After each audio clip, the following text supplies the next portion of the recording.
Ngayon, ang inyong tagapagbalita. Magandang tanghali, Pilipinas! Anumang oras sa buong mundo, narito ng Bombo Network News Noontime Edition. Huwebes tayo ngayon, Marso 31, 2016. Sa ulo ng ating mga balita, National Grid Corporation at Energy Department nagkaroon ng drill para matiyak na mapanatili ang power supply sa mismong araw ng halalan. Presidential candidate na balak umanong bibili ng missile Bay Naticos, Pilipinas, hindi pa raw handa sa surface missile ayon yan mismo kay Pangulong Noynoy Aquino. Indonesian authorities nakipag-ugnayan na sa PNP kaugnay ng nangyaring kidnapping. Steaming activity ng Mount Canlaon sa Negros Occidental bahagyang humina. 3 miyembro ng pamilya patay sa nangyaring massacre sa lalawigan ng South Cotabato. 3 mountain climbers itinuturong suspect sa malaking sunog sa tuktok ng Mount Apo dun sa Davao Region. International news, pag-boycott ni Russian President Vladimir Putin sa Nuclear Security Summit, binaliwala lamang ng Estados Unidos. Balitang sports, perang kikitain ni Timothy Bradley sa laban kontra kay Manny Pacquiao maaring maapektuhan daw dahil sa media blunders ng Pinoy ring icon. Sa showbiz naman, actress Rica Peralejo ay nagdadalawang isip ng mabuntis muli matapos makunan sa second baby. Live nationwide via satellite mula rito sa Bombo News Center, Makati, ang inyong anchorman si Bombo June Descat ngayon sa detalye ng ating mga balita. The Vote 2016 election coverage. Ng Bombo Radio at Star FM. Habang papalapit yung halalan, ang Energy Department at National Grid Corporation ay pinagpaplanuhan na matiyak na sapat yung supply ng kuryente sa mismong araw ng halalan. May detalye si Bombo Dennis Amito. Nagkaroon ng tabletop blackout drill ang National Grid Corporation of the Philippines o NGCP at energy stakeholders upang matiyak na maayos ang serbisyo ng kuryente sa araw ng halalan sa Mayo 9 ng taong kasalukuyan. Sa naturang event, Bombo June, mga kaibigan, dumalo ang mga opisyal ng Systems Operations Group ng NGCP, Department of Energy, Transco, Distribution Management Committee, and PC o yung Napocor at Key Power Generation Companies. Dito nga, Bombo June, ay nagkaroon sila ng maagang assessment, evaluation at update sa sitwasyon ng reserving supply ng enerhiya kung sakasakali nga na magkakaroon ng power failure. Ang ganitong pulong ay magpapalakas daw sa coordination efforts at implementasyon ng operational guidelines sa panahon ng blackout at iba pang problema.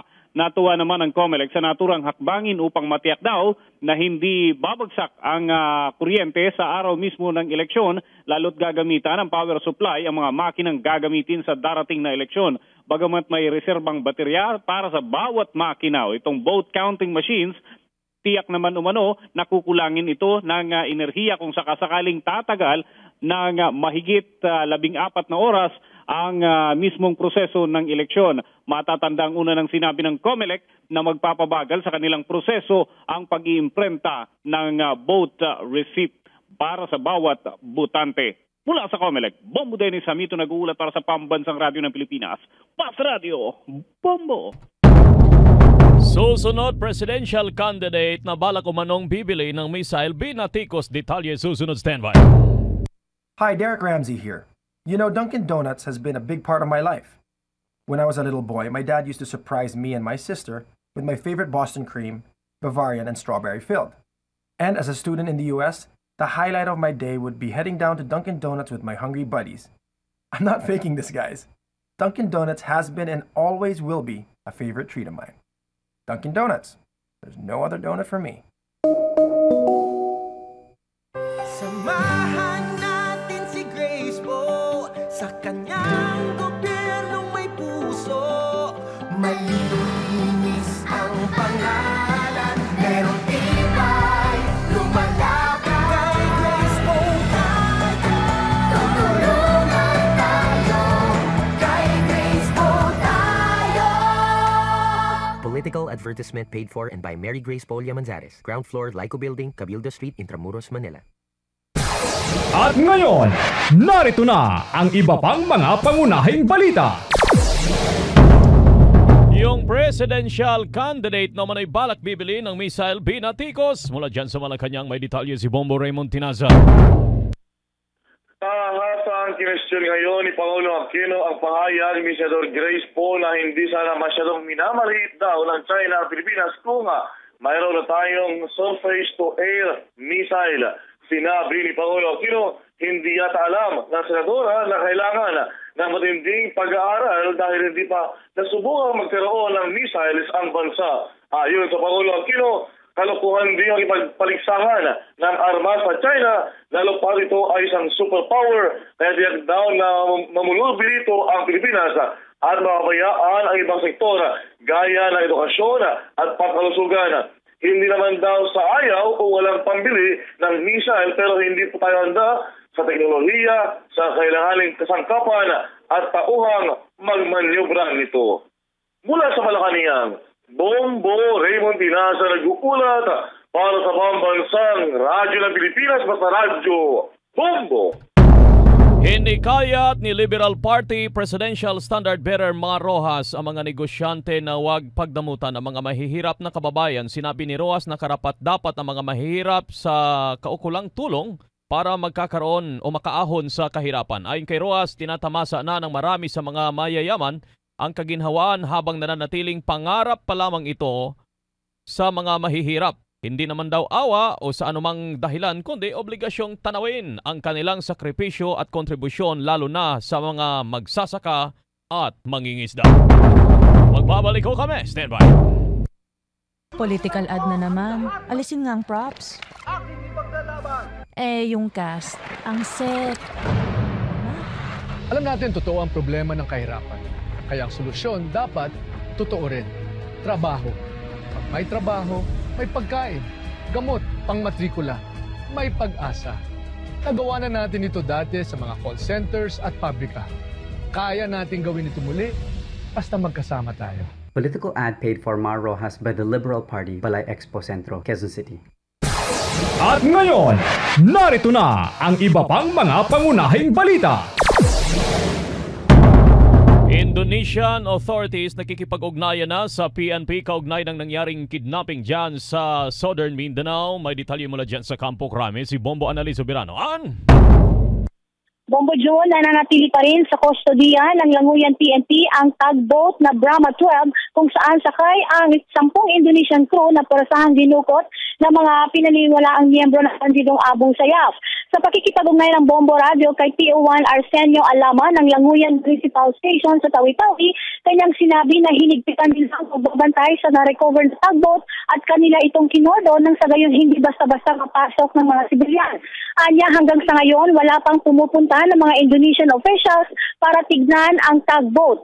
Kinumpirma din ni Alama na batay sa kanilang impormasyon nakuha, may mga Indonesian authorities na ang nakipag-ugnayan sa pamunuan ng Tawi-Tawi Police Provincial Office kaugnay sa na-recover na tugboat. Sinabi ni Alama na halos lahat ng mga mahahalagang gamit sa loob ng tugboat ay nilimas ng mga bandidong grupo, pwera na lamang ang mga bagay na hindi basta-basta alisin. Batay sa kanyang isinagawang investigasyon, naganap umano ang sea-jacking incident sa labas pa umano ng Philippine waters, kung saan inakyat ng mga armadong bandido ang nasabing tugboat. Sinabi ng nasabing pulis na tinatayang umabot pa ng 5 oras sa loob ng tugboat ang mga bandido at nang linisan nila ito ay sinama na nila ang 10 Indonesian crew.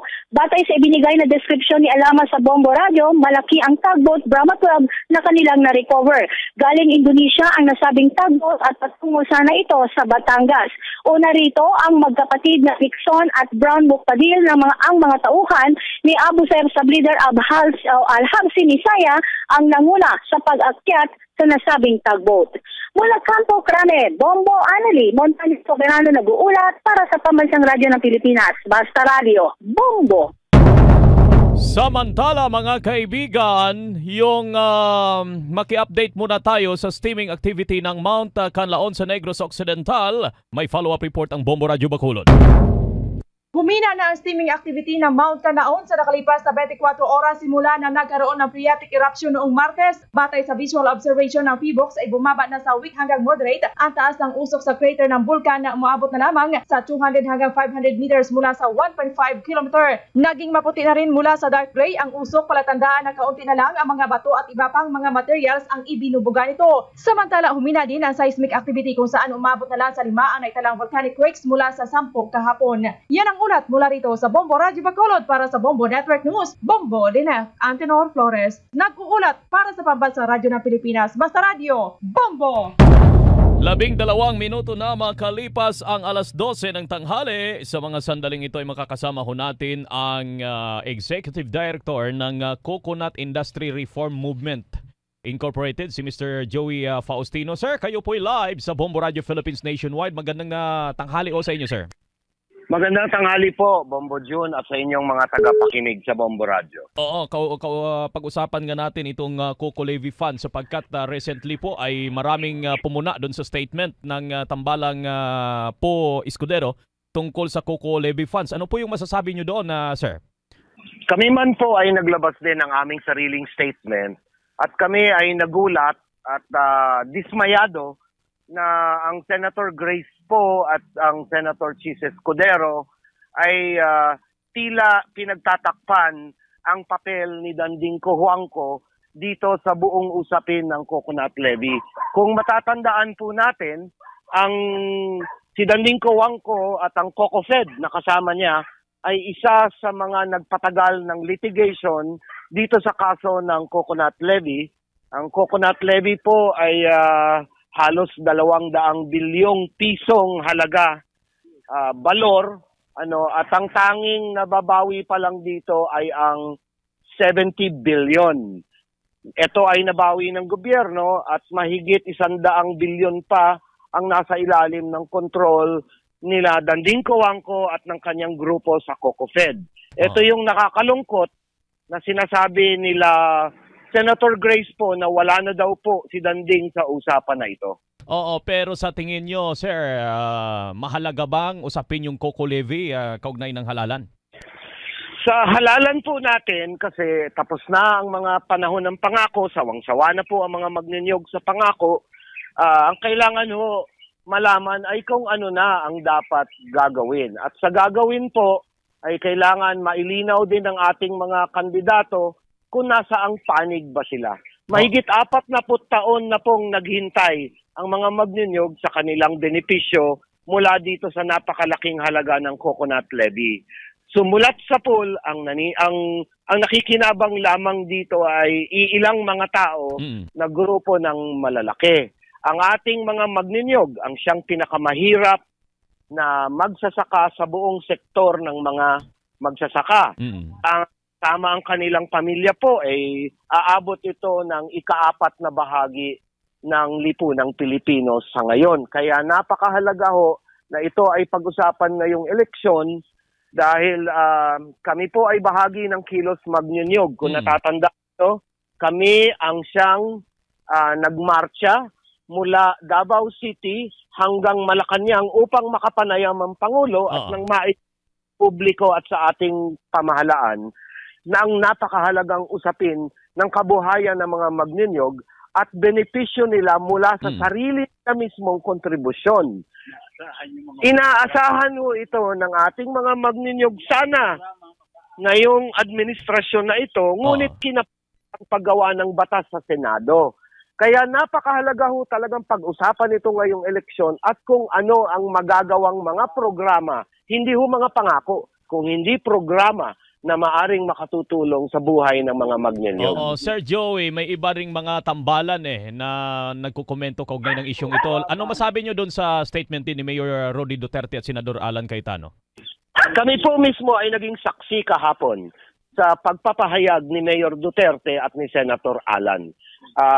Ang aming pong grupo sa 4 na distrito ng Quezon ay nagsama-sama kahapon upang makinig at makapanayam. 2 bagay ho ang aming pakay. Una, ipaalam sa kanila kung ano ang tunay na kahalagahan ano ang mga issue sa likod ng coconut levy at maisiwalat ang katotohanan, hindi ang kasinungalingan na katulad ng isinisiwalat nila Senator Grace Poe. At yan po ay naihatid namin sa tambalan ni na Mayor Duterte at saka ni Senator Alan. Sa kanilang bahagi naman po ay may tatlo silang inihatid na commitment sa mga magniniyog. Na una, sa unang 100 araw, ay kanilang ipapatamasa ang initial na benepisyo sa coconut levy. At pangalawa, naiintindihan nila at kami ay nagagalak na naiintindihan nila na ang coconut levy ay hindi ang pondo na siyang panggagalingan ng lahat ng pangangailangan ng industriya. Ang pondong coco levy ay dapat makinabang direkta ang mga maliliit na magninyog, ang naghihikahos na magninyog. At ang gobyerno ay may obligasyon upang tapatan ang pondong ito at nang ma-develop pa o mapaunlad ang ating industriya. Yan ho ang pangalawang commitment ng tambalang Duterte at Alan Peter Cayetano. At pangatlo, ang pangatlo po ay pinakamahalaga. Marami pa pong ari-arian sa coconut levy na kailangan bawiin mula kay Danding Coangco. Sila po ay nakiisa sa magninyog sa kanilang efforts na bawiin pa itong mga nalalabing mas malaking bahagi ng coconut levy. Alright, malinaw ho yan, Sir Joey Faustino. Sir, maraming salamat sa inyong oras sa Bombo Radio, sir. Maraming salamat po sa inyo. Sa ibang mga balita, 3 miyembro ng pamilya patay sa nangyaring massacre dyan sa lalawigan ng South Cotabato. Exclusive, may detalyang Bombo Radio Coronadal. Nakahandusay at wala ng buhay ang 3 miyembro ng pamilya Ricumete sa Purok Ubas, Barrio 5, Banga, South Cotabato matapos minasaker ng hindi pa nakikilalang mga sospek. Sa panayam ng Bombo Radio Coronadal kay Barangay Kapitan Amado Villacanas ng Barrio 5, Banga, South Cotabato, duguan na magkapatid na sina Edward alias Wating at Metchi kasama na ang kanilang ina na si Crescencia Crising Ricumete nang matagpuan kaninang umaga. Ayon kay Kapitan Villacanas, puno ng saksak sa katawan ang mga biktima na naging dahilan ng kanilang pagkamatay. Napag-alaman na tanging 10 taong gulang na bata na si Carlo ang survivor sa krimen na dinala naman sa bahay pagamutan. At yan ang ulat mula dito sa Bombo Radio Coronadal para sa Bombo Network News. Bombo Maylin Oro para sa Pambansang Radyo ng Pilipinas. Basta Radio, Bombo! 19 na minuto na makalipas ang alas 12 ng tanghali at ang oras na ito ay hatid sa inyo ng Dunkin Donuts. May 3 mountain climbers daw ang tinuturong suspect sa malaking sunog sa tuktok ng Mount Apo dyan sa Davao Region. May detalyong Bombo Radio Davao. 3 di pa kilala mga mountain climbers na nagpaiwan sa peak ang pinaghinalaan na responsable sa nagpapatuloy na forest fire sa Mount Apo. Ito ang binigyang diin ng grupo ng mga bikers at trekkers mula sa lungsod ng Cotabato na nakasaksi sa pagsimula ng sunog. Malaki ang paniniwala ng mga kasapi ng Cotabato All-Terrain Bikers Association na nagsimula ang sunog sa peak na kung saan namataan ang 3 mga camper na nagluluto ng pagkain noong Sabado ng hapon. Ayon kay Tuting Sapto, Katba founding member na personal nilang nasaksihan ng sunog at nakunan pa nila ng larawan mula sa kanilang tent sa ibaba ng Lake Pinado. Samantalang kaninang madaling araw, muling nagliyab ang malaking sunog sa Mount Apo na mas malaki pa sa unang sunog mula nitong Sabado ng hapon. Napag-alaman na bumalik na sa kanilang kampo ang mga fire volunteers upang magpahinga ng bigla na lamang nagliyab ang mas malaking sunog na bumaybay sa kagubatan ng Kapatagan, Digos City at Santa Cruz, Davao del Sur na bahagi pa rin ng Mount Apo. Yan ang balita mula dito sa Bombo Radio Davao para sa Bombo Network News. Bombo Chris Mencedes-Kiana nag-uula para sa Pangbansang Radyo ng Pilipinas, Basta Radio. Bombo! May bagong survey na ginanap dyan sa bahagi ng Mindanao at base sa March 8 to 13 na Pulse Asia Survey, lumalabas sa naturang survey na yan na statistically tie sina Davao City Mayor Rodrigo Duterte at itong si Senadora Grace Poe. Ang meron silang 26 magkasunod, 26 at 25%. Si Vice President Gigi Marbinay, pangatlo 22%, Marojas 20% at Senadora Grace o Senadora Miriam Defensor Santiago mayroong 3%. Samantala sa Vice Presidential Survey, nangunguna ho si Senador Alan Peter Cayetano at lumalabas na meron siyang Nangunguna si Cayetano, mga kaibigan dyan sa Mindanao, nakakuha ng 24%. Pangalawa si Senador Chis Escudero, merong 20%. Pangatlo si Representative Leni Robredo, 19%. At maging si Senador Bongbong Marcos sumusunod, merong 18%. Mamaya, meron daw big time o one-time big time operation ng mga otoridad sa mga sindikato sa illegal na droga dyan sa Jensen. Ang detalye sunod, standby. Para matapos ang problema ng kaguluhan, ang kailangan matapang na pagbabago. At para sa matapang na solusyon, mabilis na pagbabago, pakinggan si Digong Duterte. Kung boboto kayo sa akin, dapat botohan ninyo si Alan. Dapat nandoon talaga siya para makapagsabi naman siya sa akin, Mayor, mali yan. Mayor, ito ang gawain natin. Kung hindi kayo magboto kay Alan, huwag na ninyo akong botohan. Alan Cayetano, kailangan ng bayan para sa tunay na pagbabago. Kailangan ni Duterte para sa matapang na pagbabago. Political advertisement paid for and by Alan Cayetano, 209 Pasong Calabaw, Taguig City. At ngayon, narito na ang iba pang mga pangunahing balita. Illegal na droga at armas na recover sa 25 taong na aresto sa one-time big-time operation ng mga otoridad doon sa Jensen. May detalye ang Bombo Radio Jensen. Jensen, come in! Mahigit na sa 1 milyong piso ang market value ng Cebu, habang mahigit naman sa 100 ang nahuli sa nagpatuloy na police operation laban sa pinagbawal na droga. Kinumpirma ni Senior Superintendent Maximo Layugan ang pagkahuli ng 25 suspect sa one-time big-time operation at nasamsam ang 82 sasyon ng Cebu. 7 armas naman ang nakuha at mga drug paraphernalia. Ito matapos nagpalabas ng 43 search warrant si RTC 37 Judge Panambulan Mimbisa para hulihin ang 86 na suspect. Para sa Bombo Network News, mula rito sa Bombo Radio General Santos, Bombo Bigalano para sa Pamasa Radio na Pilipinas Basta Radio, Bombo! Bombo International News! Bombo International News! International News! Pag-boycott ni Russian President Vladimir Putin sa Nuclear Security Summit, binaliwala ho yan ng Estados Unidos, habang Amerika walang balak kilalanin ang idineklarang identification ng China sa East China Sea. May detalye lahat ng yan si Bombo Lisel Galan. Wala umanong balak ang Amerika na kilalanin ng Air Defense Identification Zone o ADIZ na sinasabing balak ideklara ng China sa pinagagawang teritoryo sa West Philippine Sea. Sinabi ni U.S. Deputy Secretary of Defense Robert Work na kanila mismo itong ipinaabot sa Beijing. Naniniwala kasi ang Amerika na kasunod ng desisyon ng Permanent Court of Arbitration sa kasong inihain ng Pilipinas laban sa China, kaugnay ng territorial dispute ay magdideklara ng ADIZ ang Beijing sa West Philippine Sea. Ayon kay Work, hindi nila kikilalanin ang ADIZ sa South China Sea, kagaya ng hindi rin nila pagkilala sa Air Defense Identification Zone na idineklara ng Beijing sa East China Sea, kung saan ang pinag-aagawan nilang teritoryo ng Japan. Sinabi ng Pentagon na walang basihan sa international law ang mga ginagawa ng China. Ayon pa kay Work, kanila mismong ipinaabot sa China na ang pagdeklara ng ADIZ sa West Philippine Sea ay lalo lang magpapalala ng tensyon. Sa kabilang dako, si Sentro sa Nuclear Terrorism o pagkakaroon ng nuclear weapons ng mga terorista ang gaganaping Nuclear Security Summit sa Amerika ngayong linggo. Ito na ang huling Nuclear Security Summit na i-host ni Obama bago bumaba sa pwesto. Higit 50 world leaders ang magtitipon sa Washington para sa naturang summit, ngunit boycott si Russian President Vladimir Putin. Ang Russia ay isa sa pinakamalaking atomic power sa mundo. Sinabi ni Kremlin spokesman Dmitry Peskov na nagkulang daw sa kooperasyon ang magkabilang panig kaugnay sa magiging agenda ng summit, kaya hindi dadalo si Putin. Ayon naman sa White House, nagpapakita lamang ito kung gaano ka-isolated ang Russia. Bombo Lizal Galan, nag-uulat para sa Pambansang Radyo ng Pilipinas, Basta Radio, Bombo! May guro daw sa China tinangkang gahasain ang isang babaeng estudyante sa harap mismo ng kanyang mga kamag-aral. May detalye si Bombo Ermina Garcia.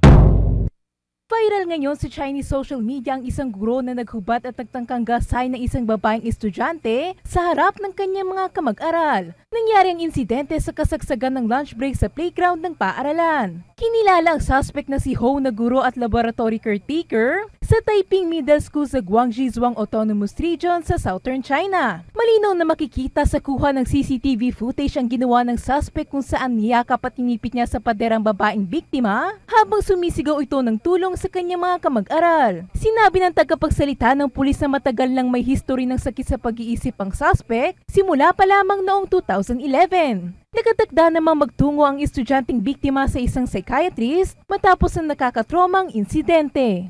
Sa kabilang dako, sa kabila man ng tumataginting na $12.5 million o katumbas ng halos 600 milyong piso na napalanunan ng isang minero sa Nevada sa isang casino, ay patuloy pa din daw siyang magmimina ng ginto. Sinabi ni Efren Aguirre na mahal niya ang kanyang trabaho bilang isang rock breaker operator sa minahan ng ginto at wala umanong balak na magretiro. Napanalunan ng 64 anyos na minero ang jackpot sa slot machine noong nakaraang linggo.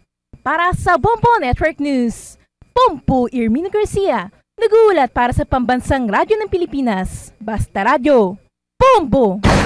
Bombo Sports News! Bombo Sports News!